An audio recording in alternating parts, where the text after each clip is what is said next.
दोस्तों, अगर आपने इस वीडियो को ओके किया है तो पूरा ज़रूर देखना। अक्सर तीसरे आदमी के कारण हमारे घर में झगड़ा होता है।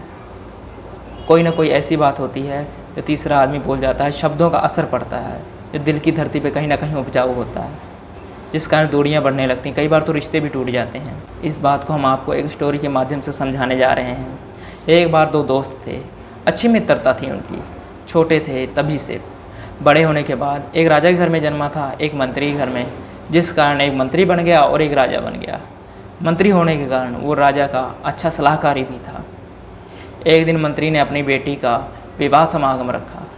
विवाह समारोह में उसने राजा को निमंत्रित दिया। निमंत्रित के कारण राजा अपने पूरे परिवार के साथ मंत्री के घर पहुंचे। जहां पर मंत्री ने राजा को बैठाना था, वहां पर एक सफाई कर्मी बैठा हुआ था। मंत्री ये देखकर ये आग बबूला हो गया और बहुत डांटा, बहुत अपमानित किया और भगा दिया घर से। उस समय तो वो सफाई कर्मी कुछ नहीं बोला। अगले दिन जब वो राजा के कक्ष में राजा का कक्ष साफ कर रहा था, तभी उसने कहा, राजा नींद में थे उस समय, तो उसने कहा, राजा को पता नहीं रानी और मंत्री के बीच में क्या संबंध है, क्या बातें चल रही हैं।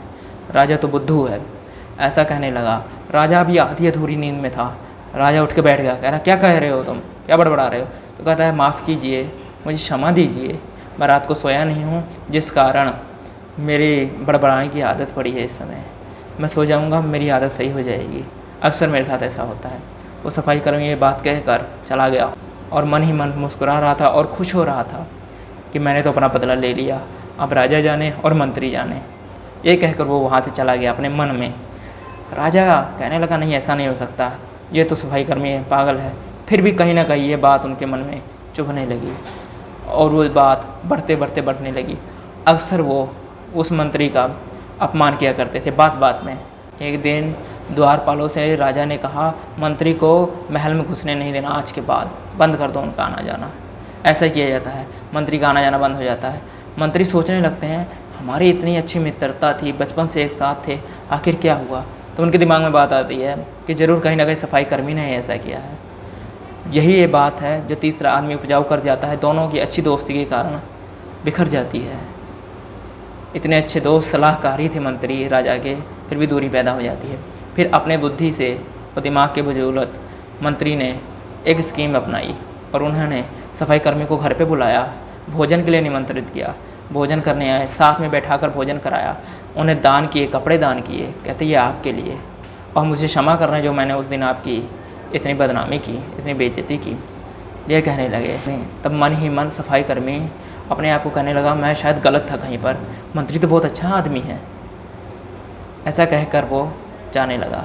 जाते जाते सोचने लगा, कुछ ना कुछ तो करना पड़ेगा, राजा और मंत्री के बीच की दूरी हटानी होगी। तब फिर इन्हें ऐसा ही किया। अगले दिन गया और कहने लगा, राजा तो बहुत गलत इंसान है, वो अपने ही नौकरानी के साथ संबंध रखते हैं। ऐसी बात सुनकर राजा फिर उठे और कहने लगे, क्या बड़बड़ा रहा है। वो फिर क्षमा मांगने लगा। सफाई कर्मी कहता, मुझे माफ़ कीजिए, मेरी आदत है, मैं जब मेरी नींद नहीं आती तब मैं बड़बड़ाने लगता हूँ, मुझे क्षमा कीजिए, मगर कोई गलती हुई हो मुझे माफ़ कर दीजिए। तब राजा पछताने लगा, कहने लगा, मैंने इसकी बातें सुनकर नाजायज़ ही अपने इतने अच्छे सलाहकारी और इतने अच्छे मित्र को खो दिया। फिर वो निमंत्रण देते हैं, राजा और मंत्री को बुलाया जाता है। मंत्री को बुलाने के बाद जो भी बातें होती हैं, आपस में बातें करने के बाद कहते हैं, सफाई कर्मी के कारण हम दोनों की दूरियां पैदा हो गई थी। तो दोस्तों, हम आपको ये कहना चाहते हैं, अक्सर हमारे और आपके बीच कोई ना कोई तीसरा आदमी शब्दों का बीज बीज जाता है। शब्दों के बीज के कारण कहीं ना कहीं वो उपजाऊ होता रहता है। अगर हम इस बात को समझ कर, बूझ कर और सलाह कर कर किसी से झगड़ा ना हो, ऐसी बात करें, तब ना हो घर में कलेश। लेकिन तीसरी बात जो आदमी की होती है, वो अगर सुनकर हम उस पर फोकस करने लगते हैं, तो कहीं ना कहीं हमारे रिश्तों में दूरी आने लगती है।